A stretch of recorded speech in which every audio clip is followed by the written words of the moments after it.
সবাই কেমন আছো? তো বন্ধুরা, আশা করি তো তোমরা সবাই ভালো আছো।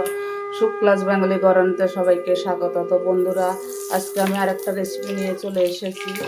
আজকে আমি বাপা করব।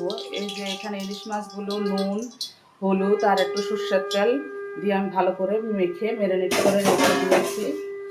এখানে আর একটু সর্ষের তেল দিয়ে দিলাম। তারপরে বন্ধুরা, এখন আমি একটু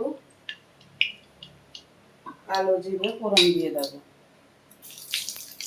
কালো জিরে ফোড়ন দিয়ে দিলাম।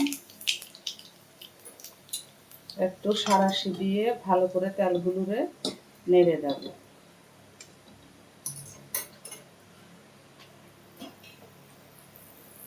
তারপর সর্ষে বাটাটা আমি দিয়ে দিলাম।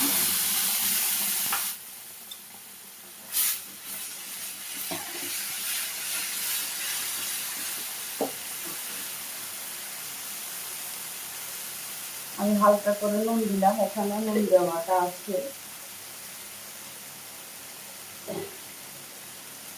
আর একটু জিরের গুঁড়ো, বাড়িতে তৈরি করা জিরের গুঁড়ো আমি দিয়ে দিলাম। আর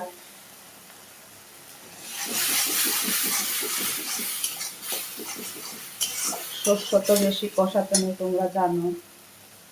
এখন একটা একটা করে মাছগুলো দিয়ে দেব।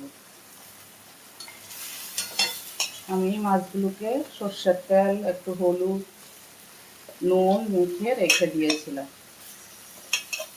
তা এখন দিয়ে দিলাম।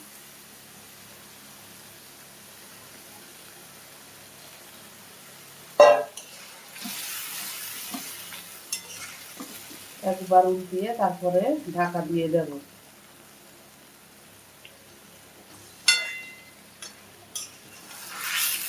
একবার উল্টে দিই, তারপর ঢাকা দিয়ে দেব।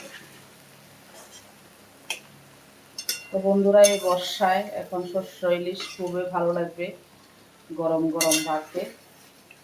আর ইলিশ মাছের তেলটা দিয়ে তো ভাত, এক থালা ভাত খাওয়া যাবে, কোনো অসুবিধা নেই। আমি 4-5টা কাঁচা লঙ্কা দিয়ে দিলাম।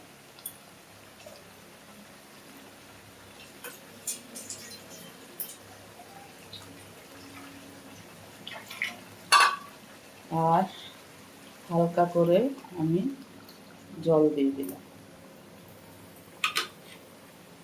তো বন্ধুরা, আমি একটু চাপা দিয়ে দেব। তো বন্ধুরা, আমি চাপার থেকে তুলে নিলাম। এবার দেখবো কতটা কি হয়েছে। একটু ভালো করে নেড়ে দেব।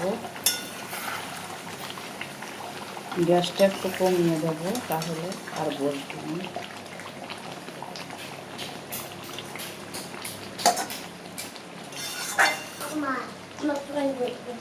তো বন্ধুরা, দেখতে পাচ্ছ সর্ষের থেকে একটা তেল বেরিয়েছে, খুবই ভালো লাগে। ইলিশ মাছ থেকেও বেরিয়েছে।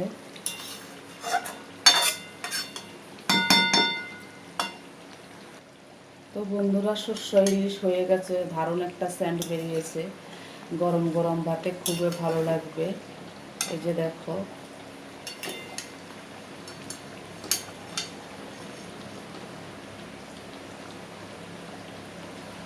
তো বন্ধুরা হয়ে গেছে, আমি গ্যাসটা অফ করে দিলাম। ভালো লাগলে like, share, comment, subscribe, notification করে দেবে। টাটা, বাইরে, সবাই সুস্থ থেকে ভালো থাকবে। দেখা হবে নেক্সট ভিডিওতে। টাটা।